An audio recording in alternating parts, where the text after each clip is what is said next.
So, if you did not know what an idiot AOC was before, well, you're about to find out how much of an idiot she is when she actually has to talk to a bank executive that knows a little more about the financial system than she does.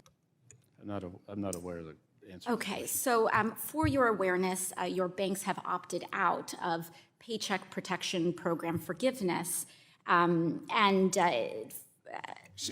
Excuse me, that is incorrect. With the portal with the SBA. Thank you. I was trying to finish my sentence. Now, I would like to zero in a little bit on Bank of America. Mr. Moynihan, are you aware of how many PPP loans your bank has facilitated on behalf of its customers? About 400 and almost 500,000, and 95% are forgiven or repaid already.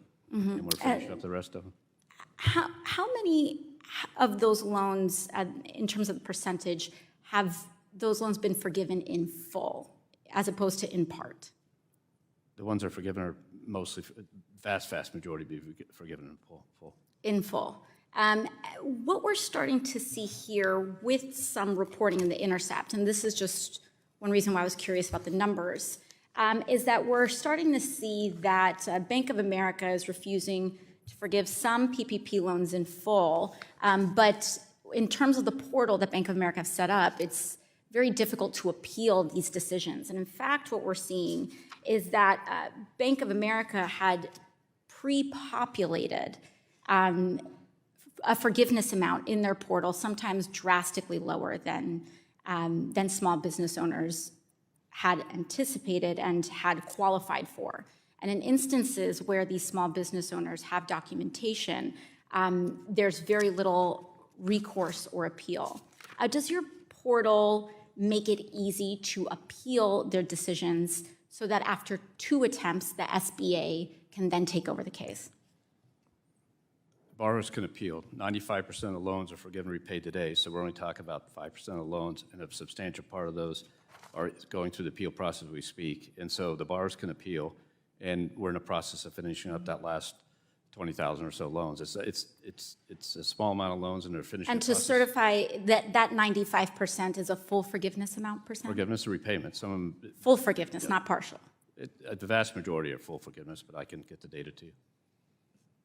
So is the 90, I apologize, not to, belabor the point, but is that 95% a partial loan forgiveness or a full loan forgiveness rate?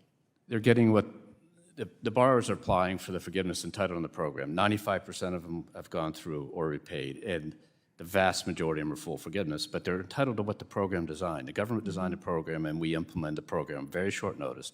500,000 people, 10,000 people working on this program. And Easter weekend working on the program to help those borrowers at the time.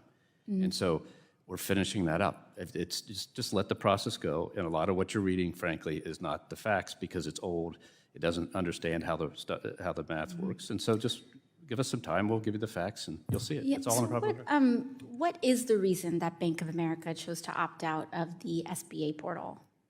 I can get somebody to give you that. I have no idea of whether, I told you before, I'm not sure we did or didn't, and I have no idea why they would have made the decision, but we are processing loans as fast as anybody.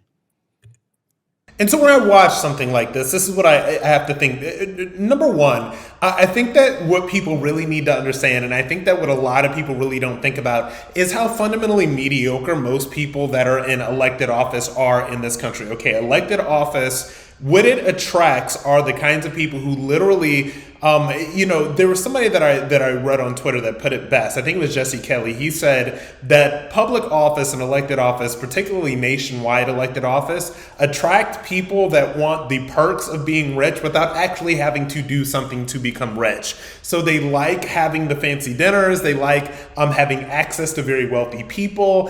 They like being around very wealthy donors. They like being flown around on private jets. They love that aspect about it, but they are not actually creating or doing anything that is going to bring that type of wealth to them. So they decide to get elected into office so that they can do all these things on the taxpayer dime.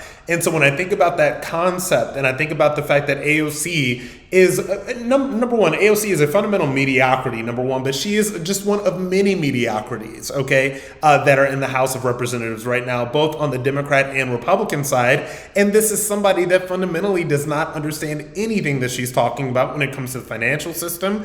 She's here trying to quote unquote grill a CEO of Chase Bank. She obviously has no idea what she's talking about. She references reporting done by the left-wing, journalism outlet called The Intercept. This is somebody that just does not know what she is doing. But like I said, it's not even about AOC. We all know that AOC is an idiot. And there are about 434 other people in the House of Representatives that are as dumb, if not dumber than her.